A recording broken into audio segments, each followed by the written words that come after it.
The pottery workshop at the Doherty Art Center is an environment of clay and creativity. And on this day, the shapes and textures of the Far East. Master Japanese potter Kuniyuki Sashihara has traveled from Austin's sister city of Oita, Japan, to impart his unique ceramic techniques to this group of professional Austin potters. He was an artist who was trained in very traditional styles, but then found his own voice as an artist, doing sculpture, doing masks, doing things that you normally don't see in Japan.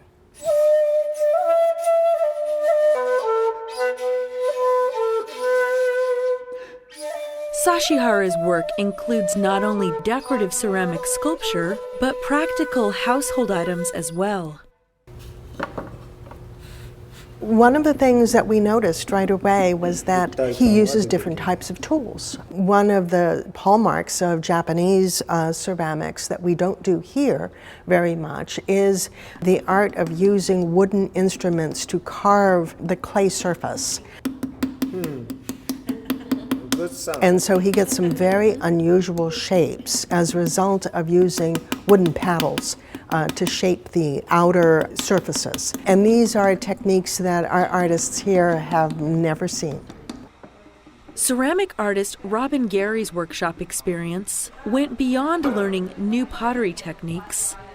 I have truly enjoyed watching Kuni-san do his process.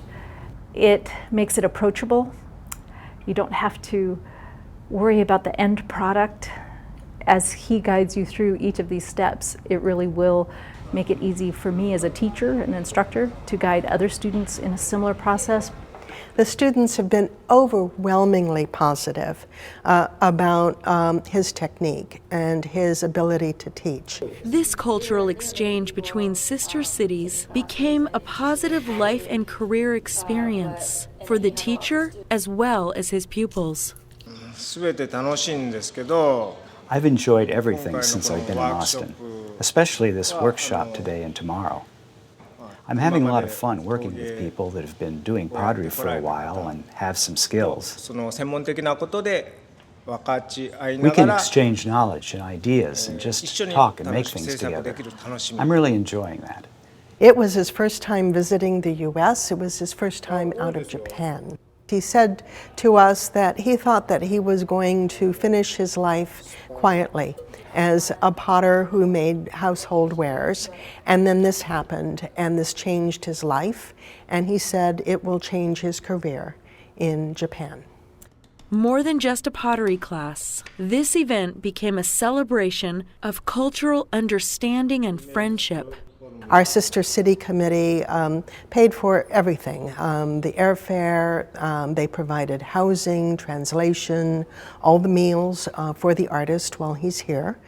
We could not have done this without the help of the Austin Owita Sister City Committee. And for the participants, an experience that will be treasured for years to come. When you bring a craftsman like this one who has been trained in a tradition that is 10,000 years old, you just never know how it's going to change Austin's pottery.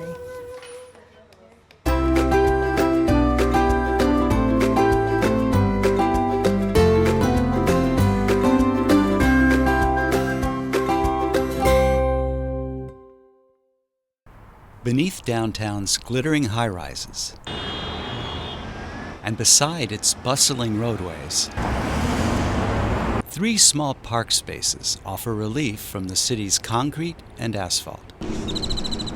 These downtown squares, Republic, Wooldridge, and Brush, are each a welcome oasis in the midst of a busy day.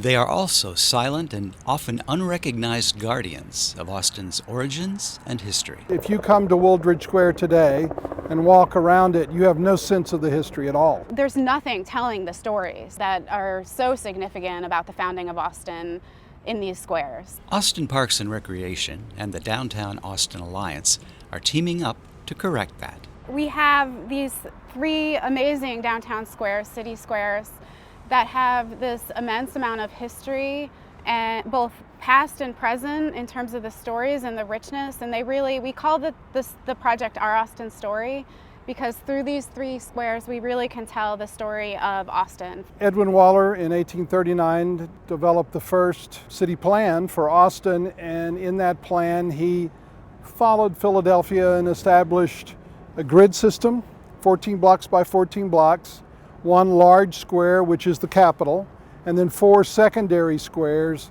Wooldridge being one of those, Republic, Brush, and then a 4th square that is now First Baptist Church. The Our Austin Story project is developing a comprehensive interpretive strategy for each of the city's 3 remaining historic squares. And so an interpreter helps research that history, develop signage, websites, maps, handouts, whatever that helps connect the public to this place. So the first phase of this project is really about capturing the stories. So we want to connect with everyone we can about these 3 public spaces, Republic Square, Brush Square, and Wooldridge Square. Well, the interpretive plan is being developed to help people understand not only the past here in Wooldridge, the incredible history, I would argue it's the most historical square in our city, but also how that relates to who and what we are today.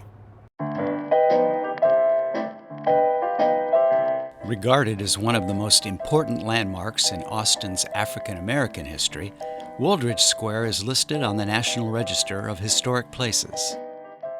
And I'll just point out, on that bandstand in 1911, Booker T. Washington spoke to over 5,000 Austin residents. At the time, we only had 25,000 people living in the city.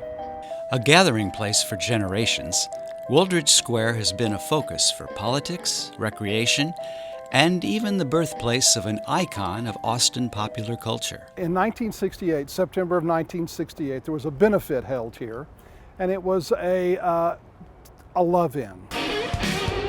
And a local artist whose name is Jim Franklin designed a poster for that event. And on that poster, he introduced the armadillo, which ultimately became really Austin's icon. And in some ways opened up that live music creative era in Austin that led to what we are today. With the help of the community, the history and future preservation of all 3 of these historic squares will be assured for generations to come.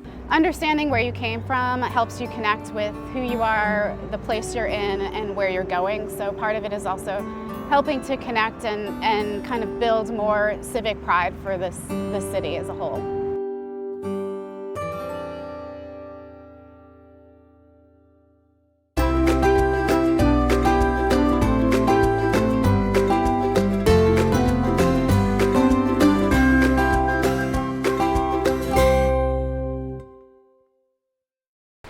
All right, keep it up, keep moving, y'all got this. My name is Travis Lutz. I am the programs coordinator for our instructional swim program with the City of Austin Aquatics. Good job, guys. Today we're here doing our full lifeguarding course. We're training first-time lifeguards, no experience whatsoever, how to be lifeguards. All right, good job, you two, power on through. We currently staff 36 pools that are lifeguarded facilities. To staff our pools comfortably, we like to have around 750 lifeguards on stand by the last day of school. Good job, everybody. My name is Ashley Herrera. I am training to be a lifeguard this summer. My name's Taylor Bouillon. I'm 15 years old. I've been swimming since I was about 5 years old on a competitive level. Go. I've been on every other team besides the swim team. I've ran track, cross country, and I've played basketball. That is a common misconception that you have to be an Olympic swimmer to be able to complete the course. But again, that's not the case. We actually pride ourselves in the fact that we have a very diverse workforce. So really, there is no mold that you have to fit to be a lifeguard. So what we're doing next is called Victim School. Part of this lifeguarding class is not just learning how to save somebody, but also being a good victim for in practice.